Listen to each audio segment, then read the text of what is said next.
Hey y'all, it's Megan. If you are returning to my channel, welcome back, and if you are new, welcome aboard. So today is another Disney history trivia fun facts video. So this is a request that I got a couple of weeks ago to do a history and trivia video on the Enchanted Tiki Room. So this was a super fun one to research, and it's not one of my favorite attractions, so it was really interesting for me to kind of look into it a little bit more and learn some stuff that I didn't know. And now I'm like really wanting to go and watch the Tiki Room again. So thank you so much for that suggestion. And here is a little bit about the Enchanted Tiki Room.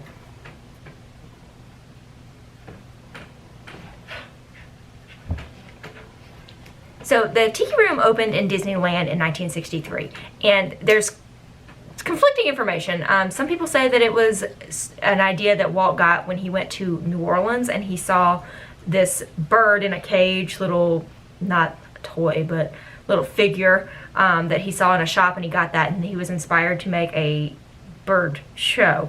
But he didn't want it to be just a show. He wanted it to be a dinner theater show. So he wanted it to be this fully functional restaurant with all this crazy tropical stuff going on, and you would just sit there and you would have a meal and you would enjoy all of the feathered festivities that are happening around you.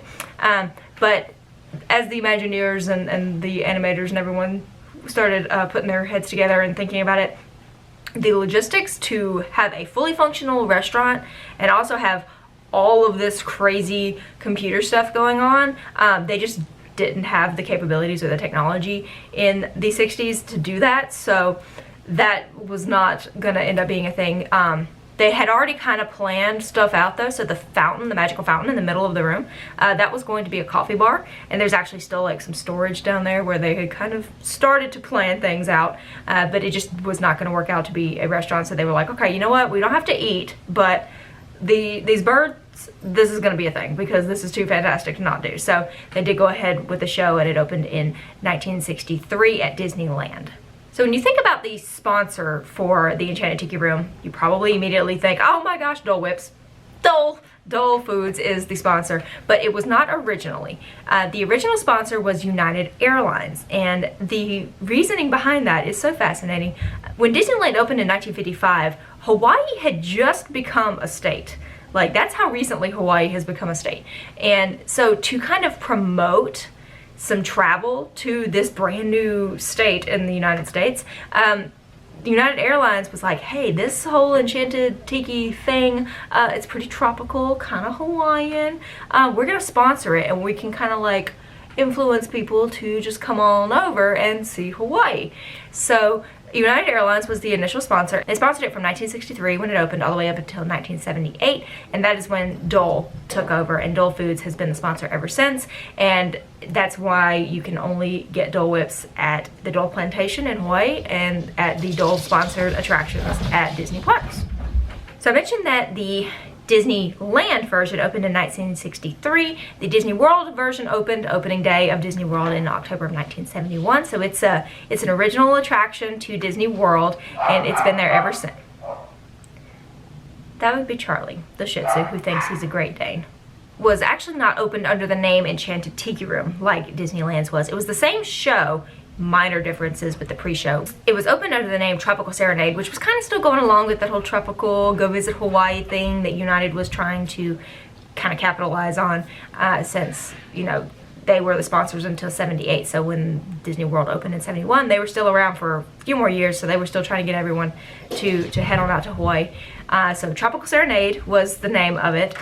Then they did eventually go back to just calling it the Enchanted Tiki Room until 1998, when they made one of the most controversial decisions in Disney parks history. They decided to update-ish the Enchanted Tiki Room, and from 1998 to 2011, it was the Enchanted Tiki Room under new management, which was Iago from Aladdin and Zazu from The Lion King trying to like refurbish and update the Enchanted Tiki Room in their own special way. It was not hugely popular. In fact, I don't know of anyone who prefers that version over the original. it was a thing that happened. If you have enjoyed that one, let me know. I would be interested to see why you like that one better. I always have absolutely loved and adored Zazu, so anytime I get to see him, it's not a bad thing, but I just feel like he was kind of out of place. Him and Iago both, they were a little bit out of place with the lush, beautiful, tropical paradise that the Enchanted Tiki Room is supposed to be. Iago and Zazu just didn't quite fit in there for me, but let me know what you think. I'd like to hear your reasonings if you really love that addition. That was the history of it, how it started in Disneyland, made its way to Disney World, and the kind of the different iterations they're in, and now it's back to just as of 2011. It has been since then just the Enchanted Tiki Room in Disneyland and in Disney World, and as far as I know, it's gonna stay that way. We all know that I like to talk about some of the firsts with every Disney movie or attraction that we talk about. So a couple of firsts with the Enchanted Tiki Room. It was the first audio animatronic based attraction that Disney had. And you think about it, you're like, wait, I thought about, you know, all these audio animatronics. They were not technically audio animatronics. They were characters that could move. But they were not as sophisticated as the Tiki Room birds. If that doesn't blow your mind, nothing will. The Tiki Room birds were, at the time, the most technologically advanced things on Disney property. So they were the first audio animatronic attraction that Disneyland had. Other characters could move, you know, raise arms, move heads, things like that. But these birds are like, you know, if you've seen them, you know, they're all over the place. They are moving, they are singing, they are... The birds, the flowers, the tikis, they all are coordinated together to not only be able to move, but to be able to move together and to move set to music. So all of those things are mixed together and they all work together, and that made it one of the most technologically advanced things, and it was the first audio animatronic based attraction at Disneyland. The other first for the Enchanted Tiki Room is some people's favorite thing about the Enchanted Tiki Room. It was the first fully air-conditioned attraction at Disney. They had to do that. It wasn't just because like, oh my gracious, it is so hot, we can't function anymore. It was because of those extremely technologically advanced animatronics that had, at the time, these huge rooms full of computers. You know, a computer that now fits in a phone used to take up an entire building. So think about how much technology was in this building whirring around and creating heat, needed to stay cooled. So they did it for the purposes of protecting the equipment, but also the guests benefited from it. So it was the first fully air-conditioned attraction, and it has remained air-conditioned, and the people of Florida have appreciated it probably more so than the people of Southern California, because let's face it, Florida is so much hotter. But yeah, so thank you to the computers for needing to be air-conditioned. We greatly appreciate it. So now we are moving on to the trivia part of the video, some fun facts about the attraction. If you have been to the Enchanted Tiki Room, you know already the four main guys, Jose, Michael, Pierre, and Fritz. Those are the four main birds in the show. Each one has a very distinctive accent. Jose is, of course, Hispanic. He's from Mexico. And Michael is Irish. Pierre is French. And Fritz is German. And you may have recognized one of the voices. If you are a like die-hard, dive deep into Disney history kind of fan, you may recognize a couple others. But you would probably most easily recognize Thurl Ravenscroft as the voice of Fritz. I mentioned him in my Aristocats video. If you haven't seen that one, I'll link that up there and down in the description. But he is one of those Disney actors, voice actors in general, that you're like, I know that voice. I mentioned before that he was the Grim Grinning Ghosts vocalist. He sang that song. He also sang You're a Mean One, Mr. Grinch, and My Favorite Thing in the World. He is Tony the Tiger. That's what you mainly recognize him from. But in the Enchanted Tiki Room, he is Fritz, the German bird. So next time you're watching, make sure you listen and see if you can pick out old Tony the Tiger in there. And Jose is one of the other most well-known ones of the voice actors, and he was played by Wally, work with me here, Boag.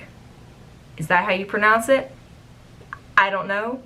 I am so sorry if it's wrong, but he is another one of those like really interesting Disney people that you may not initially know who he is, but he's been in so much of the Disney history. It's pretty fascinating. He wrote the script for the Tiki Room. So he's kind of the reason that the Tiki Room has, you know, come to be. So he was the author of the script. And he also was the voice and the character of Pecos Bill in the Golden Horseshoe Review, which ran for forever and a half. And then obviously Pecos Bill's Tall Inn Cafe, is that what it's called? I always just call it Pecos Bill. The restaurant in Frontierland, that's what it's named for, is that character. So he played Pecos Bill in that long-running show. So while we're talking about the birds, let's talk about their plumage, their feathers. It's not this way anymore. The birds have all kind of taken on a just very tropical look. They don't all look very distinctive in a certain way. They're all just like very bright, colorful. But they used to have feathers that kind of coordinated with the flags of the country that they were representing. Jose is from Mexico, so he had feathers that represented the Mexican flag. They were green, red, and white. Michael is Irish, so he had green, white, and orange. Pierre is not American, he is French, so he has red, white, and blue. And then Fritz is German, and it was not gold, and that's kind of a controversial topic that I'm not going to really go into, but if you're interested, you can kind of dive into a rabbit hole there and look that up. But it was not gold, it was black, white, and red. The German flag-ish. So those were the colors that they had on their feathers, and it kind of represented the flags from the countries that they were supposed to be from. If you didn't start singing it when I first started talking about the Enchanted Tiki Room, now I'm gonna get it in your head. You know, the Tiki Tiki Tiki Tiki Tiki Room song? That song. It was written by the Sherman Brothers, and you obviously know the Sherman Brothers from basically every other Disney thing, but for some reason that seems less sophisticated to me than their other songs. I don't know why, but it is definitely one of the catchiest ones of their songs, and ever since I started doing the research for this, I've been just in my head just singing the song over and over and over. So you're welcome if it is now stuck in your head, but that was the Sherman Brothers that you have to thank for that one.